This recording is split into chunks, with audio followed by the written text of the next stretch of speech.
ఈ రోజు కొంత సంతోషము కొంత బాధ రెండు కలుగుతా ఉన్నాయి. 10 సంవత్సరాల అధికారంలో ఉండి బీసీలకు సంబంధించి ఎన్నడూ కూడా ప్రశ్న ఊసెత్తని వాళ్ళు, రాజ్యాంగబద్ధంగా బలైన వర్గాలకు అవకాశం ఉండి రాజకీయ అధికారం ఉన్నప్పుడు న్యాయం చేయనోళ్ళు, సంస్థాగతంగా బలైన వర్గాలకు అవకాశం ఇయ్యనోళ్ళు, సామెతగా దయ్యాలు వేదాలు వల్లించినట్టు ఇలా వేదికలు పెట్టి బలహీన వర్గాల గురించి మాట్లాడుతుంటే ఒకవైపు ఆశ్చర్యం అవుతా ఉంది, మరొక వైపు బలహీన వర్గాల గొంతెత్తుకున్నందుకు అభినందనలు కూడా చెప్తాను. అట్లీస్ట్ ఆఖరికి అధికారం దిగినాకనన్నా మత్తు దిగితే మస్తుగా యాదికొస్తాయి అన్నట్టుగా ఆ అధికారం దిగినాక బీసీలు యాదికొస్తా ఉన్నారు. వాళ్లకు ముఖ్యంగా సోదరి కవిత గారికి అభినందనలు. మీ పార్టీల ప్రభుత్వాన్ని అడిగే ముందు తెలంగాణ రాష్ట్ర సమితి ఎలియాస్ భారతీయ రాష్ట్ర సమితి మీ పార్టీలో ఉన్నటువంటి అధ్యక్ష పదవిని, కార్యనిర్వాహక అధ్యక్ష పదవిని, శాసనసభ పక్ష నాయకుడిని 3 పదవులల్లా ఒకటి ఉంచుకొని, ఒకటి బీసీలకు,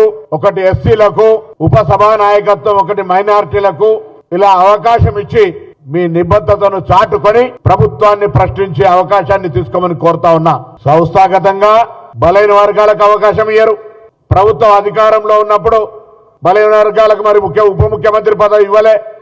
ఉన్నటువంటి ఈటెల రాజేందర్ గారిని నేను కూడా హక్కుదారినంటే మెడలు పెట్టి గెంటేసినటువంటి పరిస్థితి, అవమానపరిచి వేధించినటువంటి పరిస్థితి బలహీన వర్గాలకు తెలుసు. రాజకీయంగా బలహీన వర్గాలకు సంబంధించి మీ ప్రభుత్వం అధికారంలో ఉన్నప్పుడు పేద విద్యార్థులు చదువుకునేటువంటి పిల్లల మెస్ ఛార్జీలను కూడా 2004 నుంచి 14 వరకు కాంగ్రెస్ పార్టీ అధికారంలో ఉంటే గ్రీన్ ఛానల్ ద్వారా మెస్ బిల్లులను పేమెంట్ చేసేవాళ్ళం. 2014లో మీరు అధికారంలోకి వచ్చి 2023 డిసెంబర్ దాకా 4 ఏళ్ల బకాయిలు పెట్టడం వల్ల నాణ్యత లోపించి విద్యార్థులకు ఇబ్బందులు కలిగినాయి. మళ్లీ ప్రభుత్వాన్ని మేము కోరడమే కాదు, ప్రభుత్వం మెస్ ఛార్జీలను పెంచుతూనే మెస్ ఛార్జీలందరికీ కూడా ఆన్ టైం పేమెంట్లో చేయాలనేటువంటి నిర్ణయం తీసుకోవడం జరిగింది. అంతేకాదు ఇలా రాజకీయంగా కూడా మా దగ్గర ముఖ్యమంత్రి గారు ఒక వర్గం నుంచుంటే పార్టీ అధ్యక్ష పదవి ఒక వర్గం దగ్గర, మా పార్టీలో బలహీన వర్గాలకు ఏదైనా అన్యాయం అయితే అంతర్గతంగా ప్రజాస్వామికంగా మేము గొంతెత్తగలుగుతాం. మీ పార్టీలో స్వేచ్ఛ ఉందా? మీ పార్టీలో ఇలా మీ నాయకత్వంలో పోరాటం జరుగుతూ ఉన్నది. మీరు ముసలి కన్నీరు గార్చడానికి ఉదయం 11 గంటల కంటే నేను కరీంనగర్ నుంచి వస్తూ టీవీలో చూస్తూ ఉంటుంటే 12:30 తర్వాత వచ్చి జనం లేక మీ కళాకారుడు పాటలు పాడని అనే పేరు పాపం సపాటు కొట్టూరి అని బతిమలాడుతూ ఉన్నాడు పాపం. సంతోషం ఏదేమైనా మీరు ఇలా బీసీల గురించి మాట్లాడుతున్నారంటే, బీసీలు జ్ఞాపకం వచ్చిరంటేనే బీసీల శక్తి, బీసీల ఆత్మ గౌరవం ఏ విధంగా సురుక కలిగిందో మీకు అర్థమవుతా ఉంది. మీరు మొత్తం సమగ్ర కుటుంబ సర్వే చేసిండ్రు. ఆ సమాచారాన్ని బయటపెట్టి ఏ వర్గాలు ఎంతున్నారో తెప్పి వాళ్ళకు సరియైన న్యాయం చేసే ప్రణాళిక తీసుకొని ఉంటే ఇలా బీసీలు ఈ రకంగా మిమ్మల్ని ఏమనేటువంటి వాళ్ళు కాకుండే. ఇలా ఆంధ్ర ముఖ్యమంత్రి కిరణ్ కుమార్ రెడ్డి గారి పేరు చెప్తున్నారు, ఆయన ఏదో సరియైన విధంగా న్యాయస్థానాలు కోలే అని. ట్రిపుల్ టెస్ట్ కావాలి, రిజర్వేషన్లు కొనసాగాలంటే డెడికేషన్ బీసీ కమిషన్ కావాలి, రిజర్వేషన్ల సంఖ్య 34% మెయింటైన్ కావాలి, లేదా ఇంకా కావాలనుకుంటే అవన్నీ ఏం పట్టించుకోకుండా ఆనాడు స్థానిక సంస్థల ఎన్నికల్లో బీసీ రిజర్వేషన్ తగ్గించింది మీరు కాదా? ఆనాడు ఈ కవితమ్మ గొంతు ఎక్కడ పోయిందని అడుగుతా ఉన్నాం.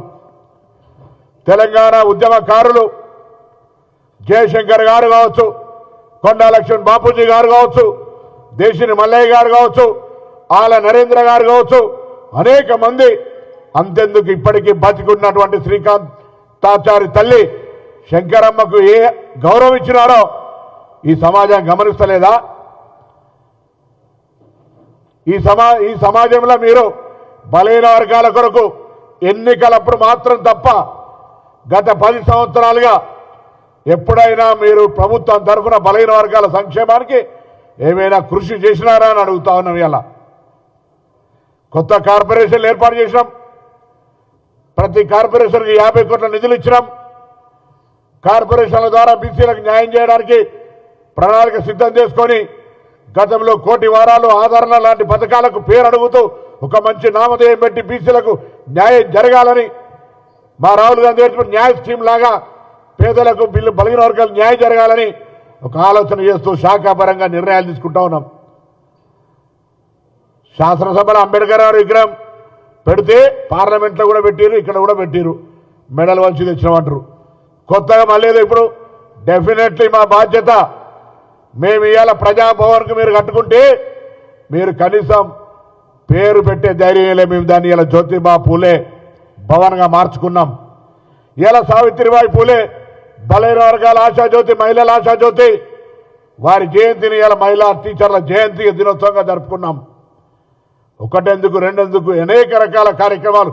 అసలు స్వతంత్రం వచ్చినప్పటి నుంచి బలైన వర్గాలకు ఏదైనా న్యాయం జరిగిందంటే దేశవ్యాప్తంగా ఆనాడు భారతీయ జనతా పార్టీ మేము మండల కమిషన్ తీసుకొస్తే కమండలం పేరు మీద, లేదా స్థానిక సంస్థల రిజర్వేషన్లకు సంబంధించి సొసైటీలను ఏర్పాటు చేసి గీతా కార్మిక, నేత, రజక, మత్స్యకార అనేకమైనటువంటి కులాలకు సంబంధించినటువంటి సహకార సంఘాలు ఏర్పాటు చేసి ఈ విధంగా ప్రభుత్వం తీసుకుంటే, మీరు 10 సంవత్సరాలుగా ప్రత్యేక తెలంగాణ ఏర్పడ్డ తర్వాత ప్రభుత్వ పరంగా బలైన వర్గాలకు చేసింది ఏంది అని అడుగుతా ఉన్నాం.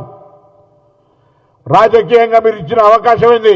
డెఫినెట్లీ మా కాంగ్రెస్ పార్టీ తరఫున ఇవాళ కుల సర్వే జరుగుతూ ఉంది. దాన్ని అంతా కూడా పబ్లిక్ డొమైన్లో పెట్టి నిపుణులతో చర్చ చేసి దానికి సంబంధించిన విధంగా ప్రణాళికలు తయారు చేస్తాం.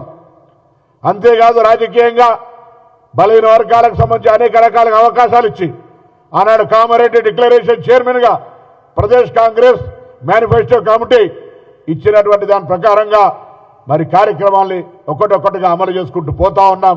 తప్పకుండా రాబోయే కాలంలో ఒకవేళ చట్టపరంగా ఏదైనా ఇబ్బంది అయితే కేంద్ర ప్రభుత్వంతో కొట్లాడదాం రండి.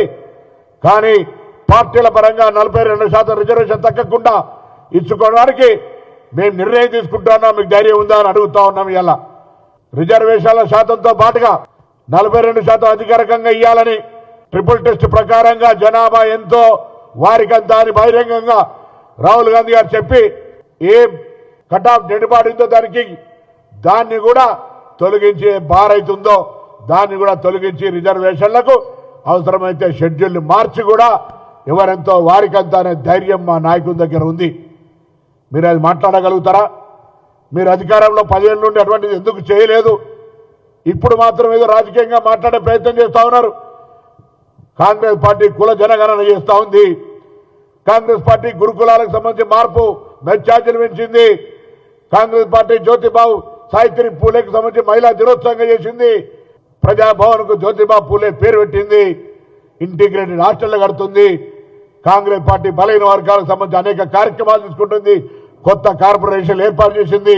టీఆర్ఎస్కు పుట్టగతులు ఉండయి కావచ్చు అని ఒక భయం పట్టుకొని మేము పర్మిషన్ ఇవ్వమని దాన్ని కూడా రాజకీయం చేస్తారు. పర్మిషన్ ఇస్తారా లేదా అని అంటే ప్రచారానికి మాత్రమే పరిమితమై నాకు అర్థం కాలే. ధర్నా కూడా చూసిన అసలు కాన్సెప్ట్ ఏంది, అసలు ఏ ఉద్దేశం కొద్ది నాయకత్వాన్ని గత కొద్ది కాలంగా గ్యాప్ అయింది కాబట్టి ఒక ఎజెండా ద్వారా ప్రజల ముందుకు తీసుకురావాలని ఆలోచన, ఏదో ఒక నినాదంతో గతంలో బతుకమ్మ దానికంటే ముందు జన జాగృతి లేదా ఇంకో కార్యక్రమం ఒక ఎజెండా పెట్టుకొని మార్కెట్లో ఉండాలనేటువంటి తపన కనిపించింది తప్ప నిజంగా బలహీన వర్గాల పట్ల ప్రేమ, చిత్తశుద్ధి, అభిమానం కనిపించలేదు.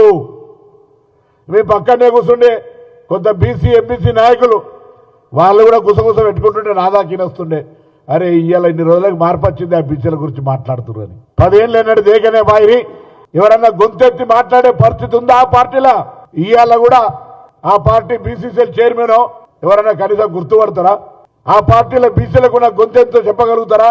మా పార్టీల బీసీల గొంతుకు సంబంధించి అందరం కూడా ఎక్కడికక్కడ మేము మా వాయిస్ను బరాబర్ వినిపిస్తాం. ఇది ప్రజాస్వామ్యం, మా పార్టీలో ఉన్న స్వేచ్ఛ. కాబట్టి దయచేసి మొసలి కన్నీరు గార్చి బలైన వర్గాలను అవమానపరిచే ప్రయత్నం చేయకండి. మీరు ఒకవేళ బలైన వర్గాల గురించి మాట్లాడదలుచుకుంటే సంస్థాగతంగా ఉన్న పదవులలో బలైన వర్గాలకు మీ పదవులను పంపిణీ చేసి అధికారంలో భాగస్వామ్యం ఇచ్చి పార్టీలో భాగస్వామ్యం ఇచ్చి తదుపరి ప్రతిపక్ష పార్టీగా అధికార పక్షాన్ని డిమాండ్ చేసే హక్కునిస్తాం. మీరు అధికారంలో ఉన్నప్పుడు చేయరు, మీరు ప్రతిపక్షంలో ఉంటే కూడా బీసీలకు న్యాయం చేయరు, ఎదుటి వాడిని మాత్రం ప్రశ్నిస్తూ ఉంటారు. ఇదెక్కడి ధర్మం?